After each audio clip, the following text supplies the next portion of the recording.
LSU football loses a key support staff member. We'll talk about it next. Locked on LSU. Here we go.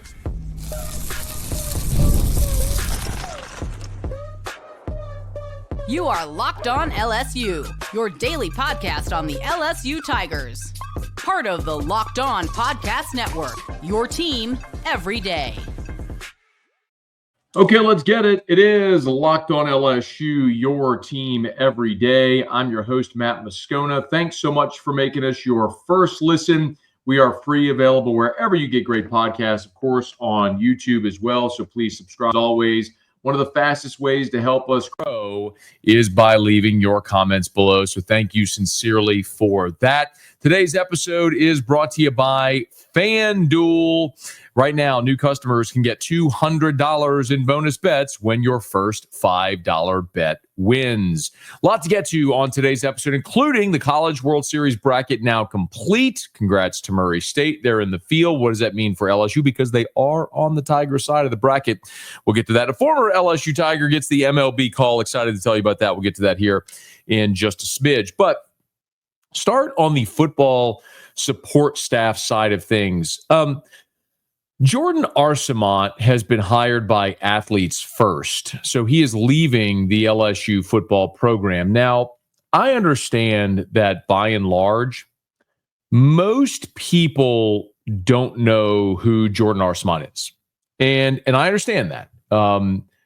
By and large, the support staff members aren't known. You know, the head coach, you know, the coordinators, most real loyal fans, by the nature of the fact that you're listening to or watching this podcast, suggests that you're a little more invested than an average fan. You could probably name the position coaches, maybe a support staff member too, but most support staff members work in the shadows. And because of that, and they're not forward facing, a lot of times maybe fans don't know specifically what guys or ladies do within a program as members of the support staff.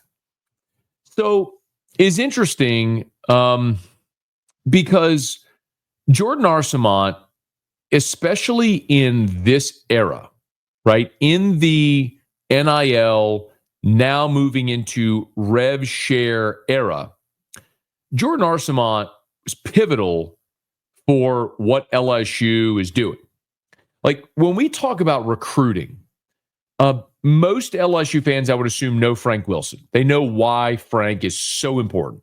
Recruiting coordinator, deep ties to New Orleans. Basically, most any player out of New Orleans that Frank Wilson wants to get, he has an in to get that player to campus and recruit him. But you may not know what Jordan Arcement and J.R. Belton and a lot of the recruiting staff members do. I think a lot of people probably now know that Austin Thomas is the title general manager, but now he's the senior associate AD for football administration is actually what his title is. But Donovan Tate, the new director of recruiting, who when J.R. Belton got his promotion to director of football operations after Jazz Smith left, J.R. Belton stepped up, and then Donovan Tate stepped into J.R. Belton's role. And I think what's so important to know is that the on-field coaches, yes, those 10 full-time assistants and the head coach can recruit off campus. That's really the differentiator. But so often they are focused heavily. I'm not saying of course they recruit, they're integral, but they're also coaching the team. And when it comes to setting your recruiting board, organizing recruiting events, being in contact not only with the player, but the player's family, and in the NIL era, the agent, the collective, boosters who might be able to help support student athletes, facilitating those types of payments and all of that organization. A lot of times that's falling on the support staff. And at LSU, the guy who handled a lion's share of that was Jordan Arcement. And he's leaving for Athletes First. If you're not familiar, Athletes First is one of the biggest sports agencies in the country. Like, they represent a ton of student athletes and coaches and really important figures in the sports world. And just the fact that Jordan is leaving LSU for athletes first, doesn't that alone illustrate the importance when someone who is working at LSU on the football staff in the NIL rev share era, in the recruiting department, is being hired by a sports agency? Like, connect the dots. What does that tell you? It tells you he's the guy that's working super closely with the student athletes, with their parents and families, facilitating NIL deals. Well, who's on the other end of that? A lot of times it's sports agents. So what does athletes first want? They want Jordan's relationships. The fact that he's exceptional at doing that, at getting in with and look, and you're LSU, you're recruiting all the best players in the country. So if Jordan's the guy who has the relationships with players, with their families, the agents, with the boosters, the collective, who's facilitating NIL deals and things like that, he has immense value. And that's why Athletes First is hiring him. So it's also a major loss for LSU. I'll give you a little bit of a behind the scenes. So I've known Jordan for some time, and he is very good at what he does. He is great at interpersonal relationships. He and I have always gotten along very well. But I will tell you, LSU, and this isn't just Jordan, this is the whole staff, from Brian Kelly down.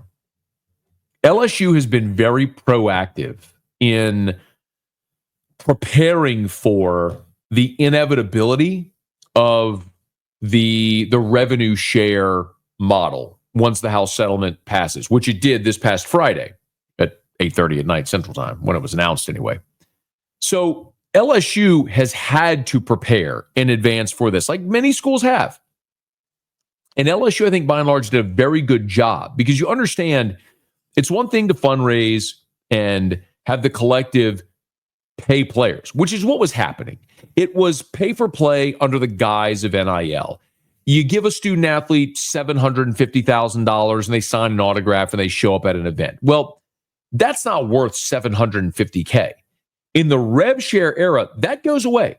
Every NIL deal now has to go through an independent third party, Deloitte, an auditing firm, that's going to determine, this clearinghouse, that's going to determine if every NIL deal over $600, if the deliverables match the value. So, for example, let me say this in a plain way. School wants to recruit Michigan wants to recruit Bryce Underwood. They offer him $12 million in NIL. He has to do $12 million worth of deliverables as deemed fair value by this clearinghouse. Otherwise, they strike the deal. Now, we could talk about legitimacy, the efficiency, if it's even feasibility, if it's even possible to do that, which I don't think it is, for Deloitte to be able to manage and oversee every single NIL deal, $600 or more in the entire country. But that's not the problem. The point is, if you want to stay above board and do things legitimately, you got to find a way. So Jordan and I spoke several months ago about the possibilities. Remember, in Louisiana, high school NIL is legal. You can do NIL deals with high school athletes that can maintain their eligibility. One of the things Jordan and I discussed was when LSU wants to recruit an athlete, and let's say they want to get some high school NIL for that player, well, you have to have deliverables. Well, what deliverables would make sense? One of the things I suggested and we were working out was, okay, bring those athletes onto my show, because we can show real value. If brand X does a deal with athlete Y. Actually, let me give you a specific example. Harlem Berry. Harlem Berry, 5-star, number 1 running back in the country from New Orleans. Commits to LSU, signs with LSU. During his senior year, Harlem Berry did an NIL deal with Duplessis Pool Builders, a custom pool builder in Baton Rouge. Full disclosure, they're a sponsor of my radio show. They do great work.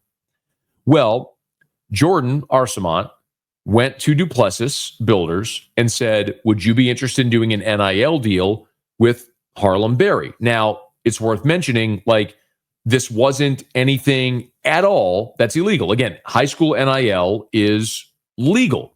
And actually, it wasn't Jordan. Jordan was the conduit from the LSU football program. So Harlem Berry, part of those deliverables for Duplessis, and remember, this is pre-revenue share. Harlem Berry, part of the deliverables for Duplessis was he came on my radio show multiple times. And I went on a Sunday and sat down with Harlem, and we did a one-on-one interview, and they did video capture, and they cut it up into shorts and distributed it across Duplessis' social media platforms. It's also fair to mention that did a similar deal with the late Kyron Lacey. And last year during football season, Kyron came on my show, I think it was 4 times as part of the contract. So all that to say, Jordan was very proactive in doing deals like that or helping facilitate deals like that. So as LSU moves and we all move into the new era of revenue share and legitimate NIL, Jordan is very proactive in maintaining those relationships and finding creative ways to make sure that all that was covered. And, I think it's a big loss. Now, it's also worth mentioning that LSU still has a very talented and deep recruiting staff. Austin Thomas is still the tip of the spear. He's the guy managing the roster and the NIL and the payments and how you distribute the money in revenue share. Like, that's still Austin Thomas's role. Scott Woodward brought him back to LSU to do that. I mentioned J.R. Belton, who is an exceptional recruiter and recruiting staff member. Donovan Tate, who you spend 5 minutes talking to Donovan Tate and you hear his story. Coming from Hattiesburg, everything that he's gone through to get to this point in his career is exceptional. And it's so relatable for anybody who's trying to achieve something great. My point, all that to say, LSU has a great staff in place. But if you just look at this news of Jordan Arcement leaving LSU to go to Athletes First and go, it's a bummer, LSU lost a sports staff member. Next, it ain't like that. This is a dude from Thibodeau who's got relationships with everybody, who really was one of the central figures of like doing the boots on the ground work to help facilitate true NIL for LSU in their student athletes and recruits as we move into the revenue share era. So this is a big loss, and how LSU replaces Jordan Arcement, it will be interesting to see. I will be keeping a very close eye on that because it's a role that almost feels essential in the revenue share era. So as that continues to develop, as we learn more, we will certainly let you know. Full disclosure, I'm also scheduled to have Jordan on my radio show after further review Tuesday, depending on when you're listening or watching this. Tuesday, June the 10th. And so we'll, if there's relevant things from that, we'll certainly share it with you here as well. Okay, little football talk here to start. Of course, the College World Series is coming up this weekend. It's LSU against Arkansas. We know when the Tigers and the Hogs are playing. The complete bracket is set as well. We'll delve into that as we continue. Locked on LSU, your team every day.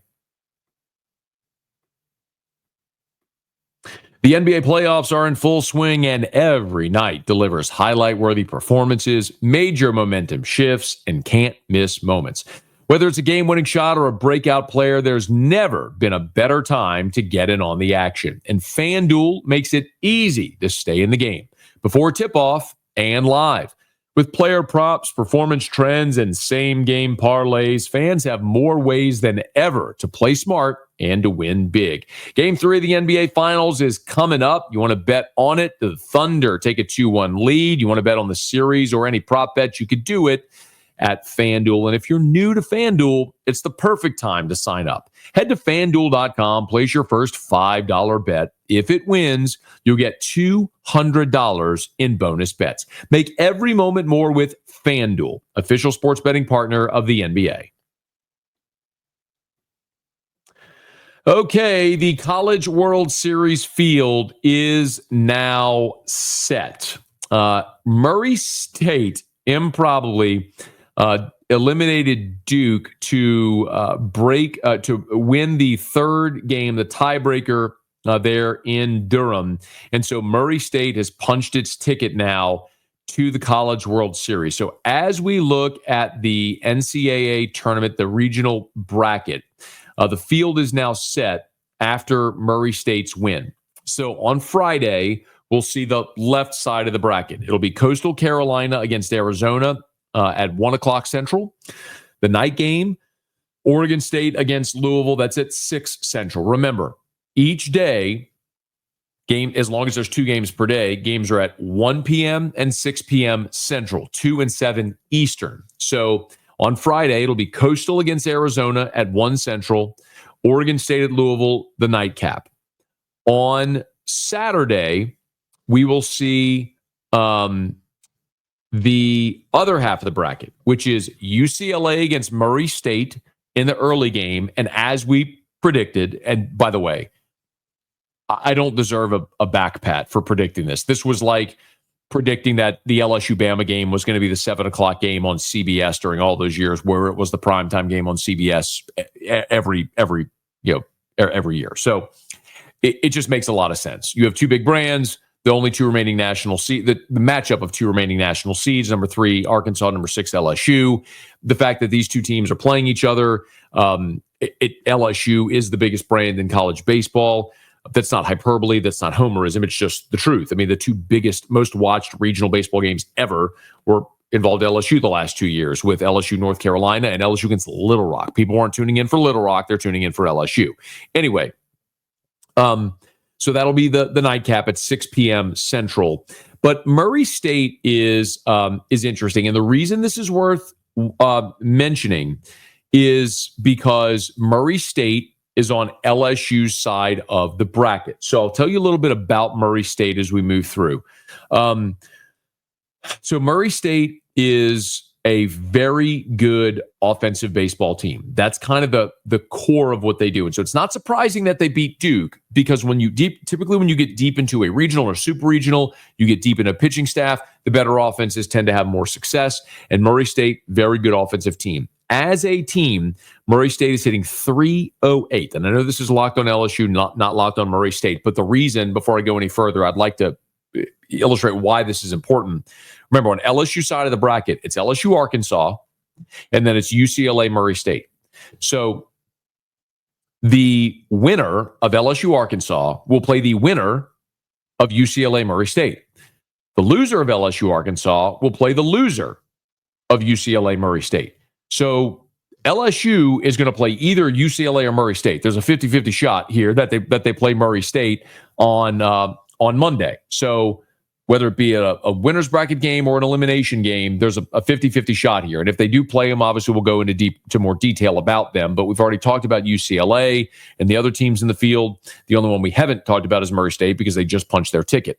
So Murray State as a team is hitting .308. When you look at their regulars, Dustin Mercer, .360. Dom Decker, .358. Luke Mistoni, .339. Jonathan Hogarth, .337. Will Verling, .317. I mean, that's 5 of their regulars that are all hitting over 300. Then there's a big drop off to Carson Garner at .278. You want to look at the home run totals for Murray State? Not a huge number, just 75. But this is also a team that has 146 doubles on the season. So while they may not badger you with the long ball, they can certainly produce runs. It is also worth mentioning that Murray State is in Kentucky, and they play half the season in freezing temps, and the ball is not necessarily going to carry. You see Northeast and Midwest teams sometimes struggle with offensive numbers. Remember, the University of Kentucky in the SEC plays a small ball brand, and they have a small park as well there, in large part because of the environment that they have to play in, the weather that they have to play in. So just something worth filing away as we see that there. So Murray State on the season is a 40-win team, 43-15, 17-8 in their conference, and 15-6 at home, 17-7 on the road, 11-2 at neutral site. So you can see it's another instance of a team that has to go away from home a lot to play, as is often the case with many teams outside of the SEC. They've got to go take those road games to build a schedule and, well, to make money. When you just look at RPI, Murray State is by far the lowest RPI team remaining in the field. They are at 53 in the RPI. They've played just 9, and this, by the way, this is including the postseason. They played just 9 quad 1 games. They're 6-3. Their strength of schedule 193. Their non-conference strength of schedule 108. So there's not a whole lot of impressive numbers on the docket for Murray State, but they're a veteran team that can score. So that's one thing to file away if LSU does get there. Now, keep in mind, if LSU does play Murray State, it's going to be in the second round, or it'll be LSU's second game, and Anthony Ianson would be on the mound. And there is nothing Murray State has seen that would even closely resemble Anthony Ianson, who's going to be a top 50 pick in this July's draft. It's why I'll continue to say, be it UCLA or Murray State, I don't care. The most important thing for LSU and for Arkansas by extension is winning their first game. Because if LSU beats Arkansas, they're going to go against either UCLA or Murray State with Anthony Ianson taking the ball, and LSU will be a massive favorite in that game. But if LSU loses to Arkansas, Ianson will face one of those teams as a huge favorite trying to save your season. And if you win that game, then you have to come back against the loser of the winner's bracket game to save your season. And if you win that, then you have to go beat the undefeated team twice. Now, LSU did this in 2023. Beat Tennessee, lost to Wake Forest, came back, beat Tennessee in an elimination game, then beat Wake Forest in back-to-back days on Wednesday and Thursday. So LSU's done it before, but the clearest path for this team to the national championship is with Anderson, Ianson through the winner's bracket. You win Saturday, you win Monday, you get a day off Tuesday, you play Wednesday against a team trying to play its third game in as many days. If you win that one, then you're off Thursday, Friday, and you play a championship series starting Saturday with Anderson, Ianson queued up. That's your path. That is your clearest path to the College World Series championship, and see if the Tigers can get there. But Murray State has punched the final ticket to the College World Series, and the Racers are on LSU side of the bracket, so we'll see if LSU and Murray State do end up linking up there in Omaha. A guy who was on the 2023 National Championship team has been called up, joining Paul Skeens and Dylan Cruz. We'll tell you who to wrap up next. Locked on LSU, your team every day.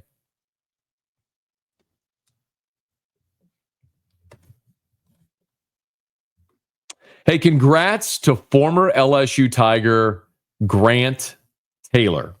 Grant Taylor has been called up by the Chicago White Sox and will make his big league debut. Taylor was in Double-A Birmingham, and he has been absolutely unconscious. A 1.01 ERA in 15 appearances with 6 starts. He has struck out 37 in 27 2/3 innings of work for the Birmingham Barons. He's a right-hander who you might remember was a second-round pick of the White Sox in July of 2023. So the same draft that Skeens and Cruz went 1-2, Grant Taylor was a second-round pick. If you don't remember the name, the unfortunate part is that Grant Taylor was awesome as a freshman. He made 17 appearances, struck out 39 in just 31 innings as a fireballing right-handed reliever who also started some in the midweek. And Grant Taylor was expected to be one of the front of the rotation guys in 2023. Unfortunately, tore his UCL, had Tommy John, didn't pitch in 2023, but because he was such an incredible prospect, he got $1 million. He got a 7-figure signing bonus as a second rounder by the White Sox, and ultimately decided to sign with Chicago and begin his pro career. And now, a few years later, he's already in the big leagues. So Paul Skeens, Dylan Cruz, and now Grant Taylor are in pro ball from the 2023 team. And there will be more to join, no doubt. I wouldn't be surprised at all if Trey Morgan gets there, maybe even this year, the way he's been hitting in AAA in Durham. And we can go up and down that lineup from 2023 that was just so special. And we'll see more of those guys in the show eventually. But Taylor will join the White Sox in Houston on here Monday night as we record this. He's joining the White Sox Monday night, and he'll make his debut for the White Sox later this week. when I think of Grant Taylor, I can't help but think of what ifs. And there's two in recent LSU history that really, sort of weigh on my mind. One of them is 2023. Now, LSU won the national championship, so it's hard to be upset about anything. But remember, that year, you had Paul Skeens, who was the best single season in the history of LSU athletics, history of LSU baseball. You had Skeens. You had Ty Floyd, who became a first-round pick as well, and didn't really emerge, though, until late in the year. Remember, you had Thatcher Hurd as well. Well, you would have had Grant Taylor on that team. And you also had Chase Shores on that team, who tore his UCL, blew out, and missed the remainder of that season, then all of 2024. What if that team had a healthy Grant Taylor and a healthy Chase Shores? That might have been the most dominant team any of us will have ever seen. The one other big what if that I always think about is the COVID year, because the two guys that would have been the front of the rotation if healthy were Cole Henry and Jaden Hill.